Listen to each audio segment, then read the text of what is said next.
टिपू सुलतान हे नाव कायम चर्चेत राहणारं. 18व्या शतकात ब्रिटिशांविरोधात लढताना रणांगणावर मृत्यू पत्करलेल्या या शासकावरून अनेकदा वाद होताना दिसतो. हिंदुत्ववादी संघटना त्याच्या विरोधात आक्रमक भूमिका घेताना दिसतात. त्यामुळेच नुकतंच जेव्हा टिपू सुलतानचं नाव मुंबईतल्या एका क्रीडा संकुलाला देण्याचं ठरलं तेव्हाही वाद झाला. खरं तर हा विरोध ऐतिहासिक ज्ञानामुळे नव्हे तर त्याच्याबाबत लोकांना पटणारी विरोधी माहितीच जास्त पसरल्यामुळे आहे असं जाणकारांना वाटतं. त्यामुळे त्याचं नाव अधिकृतपणे एखाद्या मैदानाला देणं ही राजकीय दृष्ट्या चुकीची भूमिका आहे असं किमान एका इतिहासकाराला तरी पटलं आहे. महाराष्ट्रातील लोकांना कदाचित टिपू सुलतान राष्ट्रीय नायक होते हे माहिती नसेल, कारण 19व्या शतकापर्यंत भारतीय अस्मिताच अस्तित्वात नव्हती. त्या काळामध्ये प्रामुख्याने मराठा, बंगाली किंवा म्हैसूर अशा प्रकारची सर्वांची स्वतंत्र ओळख होती, असं म्हैसूर विद्यापीठातले टिपू सुलतान अध्यासन केंद्राचे माजी प्राध्यापक सेबॅस्टियन जोसेफ यांनी बीबीसीशी बोलताना सांगितलं. पण इतिहासकारांना सर्वाधिक खटकणारी बाब म्हणजे दक्षिण भारतातील सर्वात क्रूर आक्रमणकर्ते असं टिपू सुलतानचं इतिहासातलं वर्णन. जेएनयूच्या इतिहास विषयाच्या निवृत्त प्राध्यापिका जानकी नायर सांगतात की ते आक्रमणकर्ते नव्हते, ते दुसरे कुठून आलेले नव्हते. भारतातील इतर बहुतांश शासकांपेक्षा ते या मातेत जास्त रुजलेले होते. आक्रमणकर्ते म्हणून त्यांचं वर्णन होणं म्हणजे त्यांची पूर्णपणे चुकीची ओळख आहे. इतिहासकार प्राध्यापक NV नरसिंहय्या यांच्या मते टिपू सुलतान हे ब्रिटिश, मराठा आणि निजाम यांच्या संयुक्त सैन्याच्या विरोधात लढलेले देशभक्त होते. ते देशाचे सर्वात मोठे शत्रू होते. हा त्यांच्या विरोधातील प्रचार केवळ पूर्वग्रहांवर आधारित आहे असं ते सांगतात. ज्यांना इतिहास माहिती नाही तेच केवळ टिपू सुलतान यांचा द्वेष करतात. टिपू सुलतान यांच्या विरुद्ध लढण्यासाठी ब्रिटिश आणि मराठ्यांशी हातमिळवणी करणाऱ्या हैदराबादच्या निजामाबद्दल मात्र तसं बोललं जात नाही असं ते सांगतात. त्यांनी यासाठी शृंगेरी मठाचं उदाहरण दिलं. या मठाच्या स्वामींना पेशवा रघुनाथराव पटवर्धन यांच्या हल्ल्यापासून वाचवायला कर्काला इथे पळून जावं लागलं होतं. नरसिंहय्या सांगतात की पेशव्यांच्या सैनिकांनी मंदिरावर छापा टाकला, इथले सर्व दागिने घेतले आणि देवांची विटंबना केली. पेशव्यांच्या सैन्यानं लुटल्यानंतर टिपू सुलतान यांनी पुन्हा मंदिरातलं सर्व काही पूर्ववत केलं. त्यांनी आपल्या राज्यातील लोकांना आशीर्वाद द्यावे अशी विनंती करणारी अनेक पत्रही धार्मिक नेत्यांना लिहिली. इतर अनेक मंदिरांमध्येही त्यांनी अशी कामं केली आहे. त्यात नंजुंडेश्वर मंदिराचाही समावेश होता. हकीम नंजुंदा यांच्या डोळ्यावर या ठिकाणी उपचार झाले होते, म्हणून त्यांनी याचं तसं वर्णन केलंय असं प्राध्यापक नरसिंहय्या सांगतात. टिपू सुलतान यांनी मेलकोट, कोल्लूर, मुकांबिका या मंदिरांसह इतर मंदिरांना संरक्षण दिलं याच्या नोंदी सरकारी दस्तावेजांमध्येही आहेत. युद्धाचा विचार करता मराठेही मागे नव्हते. आजही मराठा बंगालला पोहोचले होते त्याच्या आठवणी भीतीदायक आहेत. पण हे सर्व 18व्या शतकातील शासक होते. ते सर्वच स्वैर होते असं प्राध्यापिका नायर सांगतात.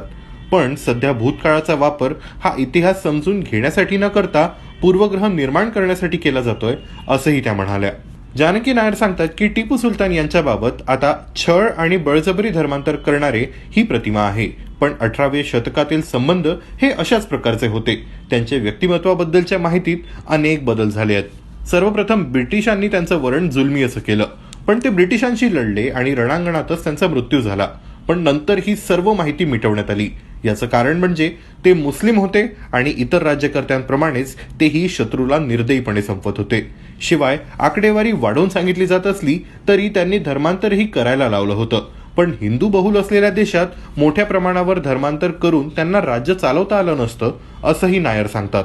उलट टिपू सुलतान यांच्या सैन्यात 6 वेगवेगळ्या तुकड्या होत्या, ज्यापैकी मराठा आणि राजपूत यांच्याही 2 तुकड्या होत्या. त्यांनी वेगवेगळ्या समाजांमध्ये भेद न करता सर्वांना समान मोबदला दिला असं प्राध्यापिका नायर सांगतात. 1960-70च्या दशकामध्ये इतिहासकार टिपू सुलतान यांच्या आर्थिक, कृषीविषयक विकास कार्यक्रम, रेशीम उद्योग यांचा अभ्यास करू लागले. ते प्रचंड नाविन्यपूर्ण होतं, याकडेही त्यांनी लक्ष वेधलं. टिपू सुलतान यांच्यानंतर ब्रिटिशांनीही टिपू सुलतान यांचं कृषी धोरण स्वीकारलं आणि रयतवारी पद्धत सुरू केली. लॉर्ड कॉर्नवॉलिस यांची जमीनदारी पद्धत म्हैसूरमध्ये टिकली नाही, कारण टिपू सुलतान यांनी इथे वेगळी पद्धत आधीच विकसित केली होती. प्राध्यापिका नायर यांच्या मते 1980च्या अखेरीस टिपू सुलतान यांच्या विरोधात संतापाची लाट उसळायला सुरुवात झाली. प्रामुख्यानं 2 प्रकारच्या कथा समोर आल्या.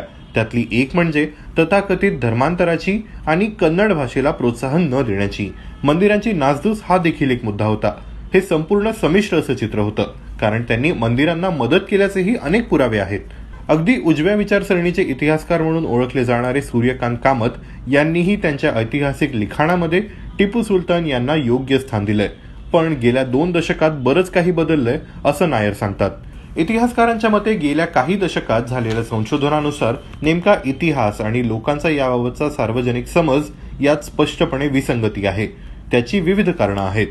टिपू सुलतान यांचं व्यक्तिमत्व संमिश्र प्रकारचं आणि गुंतागुंतीचं आहे. दुर्दैवाने ऐतिहासिक दृष्टिकोनातून त्यांच्याबद्दलच्या चांगल्या बाबी सांगणं म्हणजे देशाच्या विरोधातील आहे असा दृष्टिकोन निर्माण होत असल्याच्या परिस्थितीत आपण सध्या राहतोय. मात्र त्याचवेळी नासाकडे टिपू सुलतान यांचं एक छायाचित्र आहे. कारण रॉकेट क्षेत्रात त्यांनी मोलाचं काम केलं असून ते जे तंत्रज्ञान विकसित करत होते तेच नंतर ब्रिटिशांनी चोरलं असं जानकी नायर सांगतात. प्राध्यापक सेबॅस्टियन जोसेफ यांच्या मते नवीन राजकीय परिस्थितीत टिपू सुलतान यांच्या देशाचे नायक या प्रतिमेवर परिणाम झालाय. भारतीय स्वातंत्र्य लढ्याच्या नव्या नायकांच्या प्रतिमांची निर्मिती करण्यासाठी हे जाणीवपूर्वक केलं जातंय.